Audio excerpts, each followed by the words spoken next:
8 million copies. The Psychology of Money by Morgan Housel is one of the best selling personal finance books ever written. And he's got the big idea right. Behavior beats math. How you act with money matters more than what you know about money. But here's what no one is saying out loud. If you're Gen X, you're in your 40s, 50s, or 60s. That book gave you a diagnosis without a treatment plan. It told you the what, but it didn't give you the how. Today, I'm going to show you what Housel got right, what he's missing for Gen X, and give you the actual framework he left out. Let's get into it. Let me be clear.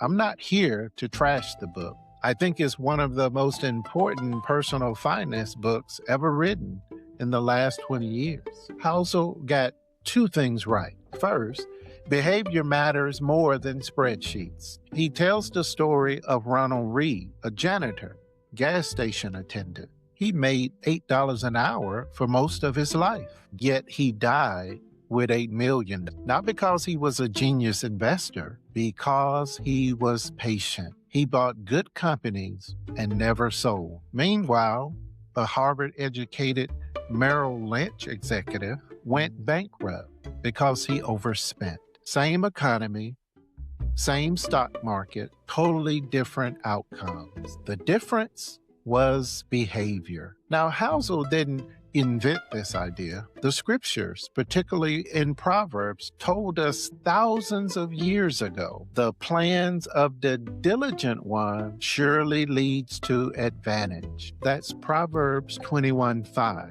But Housel made it mainstream. Millions of people needed to hear it in modern language, and he delivered. The second thing he got right, the concept of enough. There's a famous story in the book. A billionaire is at a party. Someone says, that guy over there makes more money in an hour than you'll make in a lifetime. The response, but I have something he'll never have. Enough. Powerful, true, important. But here's where I started to have a problem. Behavior beats math. Okay. But how do I measure that? How do I measure behavior? Another thing he said is your enough number.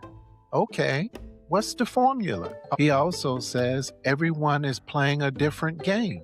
True, but what are the rules for my game? Let me tell you where this hit me.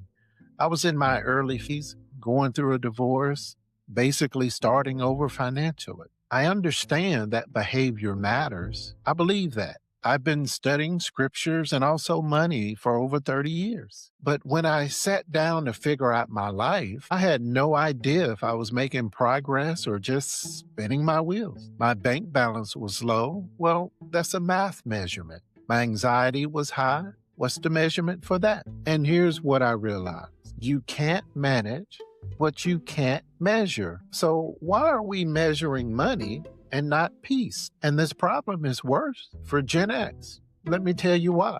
And let me read this directly.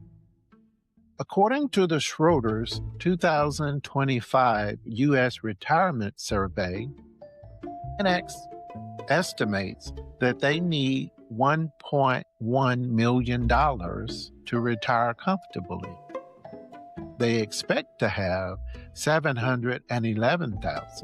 That's a $400,000 gap. But here's a real number, and I quote, the National Institute on Retirement Security says the median Gen X household has just $40,000 saved.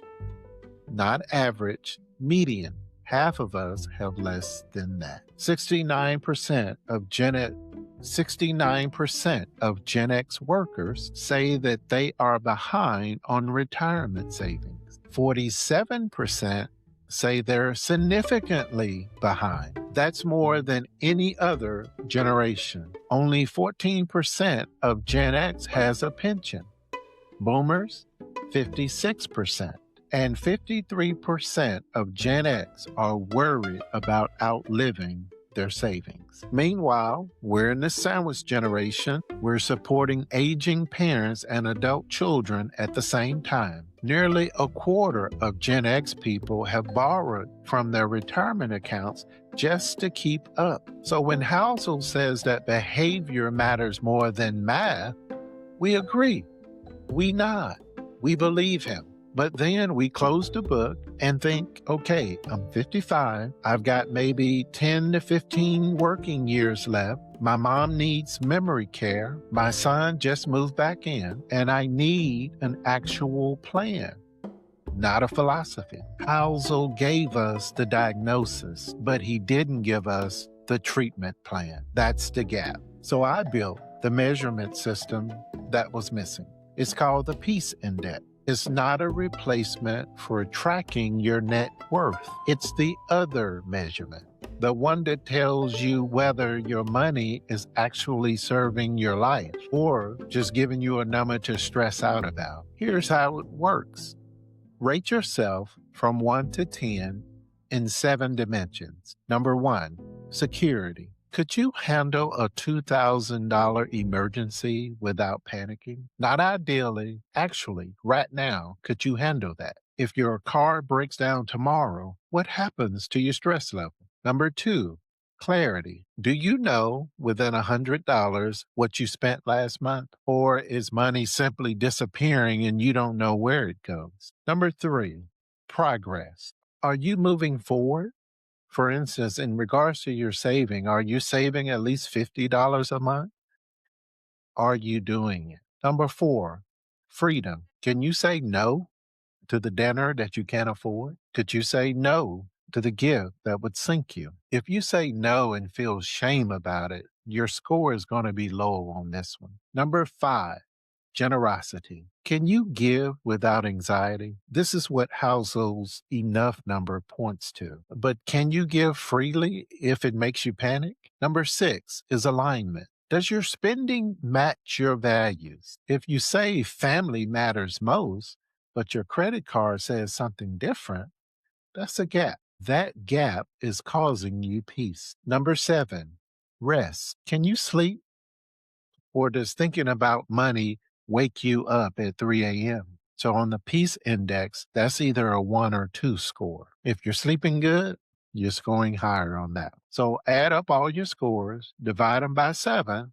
That's your peace index number. If you're below 4, you're in crisis mode. This is not to judge you, but just to give you clarity. If you're between 4 and 6, you're surviving, just not thriving. And this is where most Gen X live right now. Are you above 6?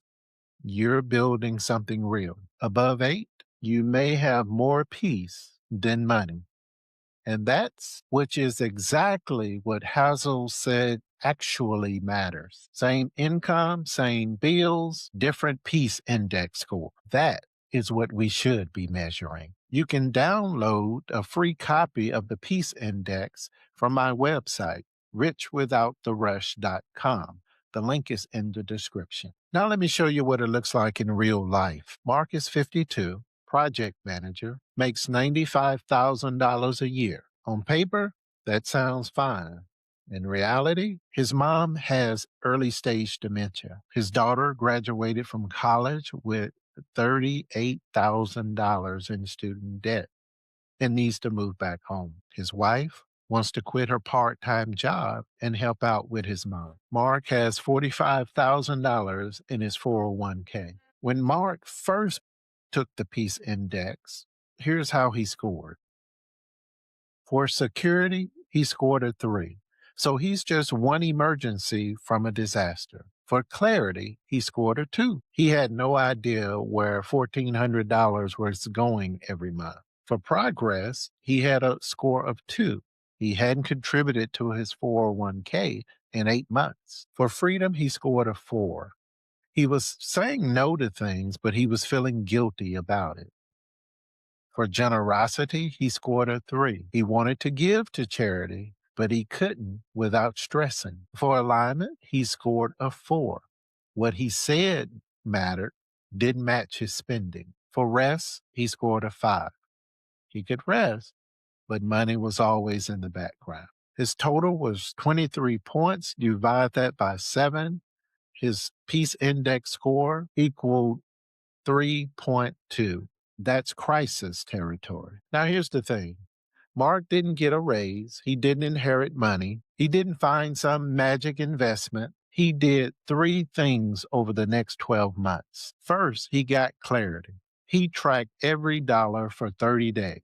He found $1,400 a month in spending he couldn't even remember. Subscriptions, drive-through lunches, and Amazon ordering at midnight. Second, he automated $200 to his 401k, $100 a month to an emergency fund, automatic, before he could even spend it. Third, and this is the one Housel wouldn't tell you, he prayed. He brought his finances before God and asked for wisdom. Proverbs 2:6 says that God himself gives wisdom. 12 months later, same job, same salary, same family situation. His peace index, 6.8. Same money, different peace.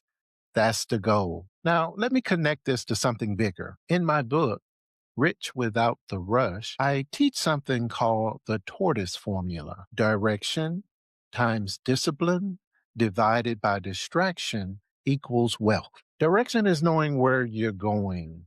That's your enough number, the actual dollar amount you need to retire with peace, not a dream number, your number. Discipline is showing up every day, that $200 a month, the automatic transfer, the no to things you can't afford. Distraction is everything that pulls you off your path, the comparison, the anxiety and panic, the midnight Amazon ordering. Here's what matters for Gen X specifically. If your direction is 10, your discipline is 10, but if your distraction is a 2, you just cut your wealth in half. 10 times 10 divided by 2 equals 50. But what if you get your distraction down to 1? 10 times 10 divided by 1 equals 100. Double. Your biggest threat to your retirement isn't your salary, it's your distractions. Get your distractions under control and everything changes. Okay, here's your homework.